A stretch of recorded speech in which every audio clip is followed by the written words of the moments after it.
আমরা একসাথে মিলে সবাইকে নিয়ে, রাজনৈতিক মতপার্থক্য থাকতে পারে, কিন্তু বাঞ্ছারামপুরের স্বার্থ বাঞ্ছারামপুরবাসীর কাছে সবার আগে। এবং আমরা যেসব কথা দিয়েছি ইতিমধ্যে আমরা কাজ শুরু করেছি, যেমন এইসব ফ্যামিলি কার্ড সহ আমাদের অঙ্গীকারগুলো বাস্তবায়ন হচ্ছে, তেমনি রাস্তাঘাট সংস্কার করা, আমাদের এখানে নদী ভাঙন, জলাবদ্ধতা, আমাদের কৃষি জমিকে কিভাবে আমরা দ্রুত আরো 3 ফসলি করে তুলবো অনেকগুলো জায়গায়।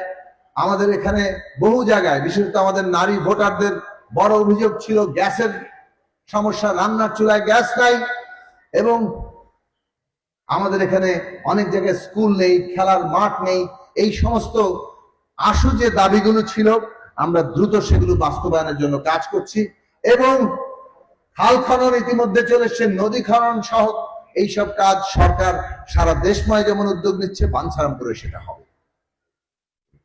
আরো আমাদের স্বল্প মেয়াদী, মধ্যমেয়াদী, দীর্ঘমেয়াদী পরিকল্পনা যেগুলো আমরা অঙ্গীকার করেছিলাম,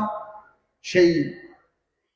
আমাদের মেঘনা ব্রিজ থেকে শুরু করে বাঞ্ছারামপুরবাসীর উন্নতি, সেই সব বিষয় নিয়েও আমরা আমাদের দিক থেকে যতটুকু সম্ভব আমরা সর্বোচ্চ করার চেষ্টা করব, যাতে করে আমরা আমাদের ওয়াদা রাখতে পারি। কিন্তু আমরা মনে রাখতে হবে, যেহেতু দায়িত্ব এসছে সারা দেশের কাজ করার জন্য, সেই সারা দেশের কাজ করার মধ্য দিয়ে তার অংশ হিসাবেই আমরা আমাদের জেলা এবং থানাগুলোকে দেখব, এবং সেইভাবেই আশা করি সম্মিলিতভাবে এই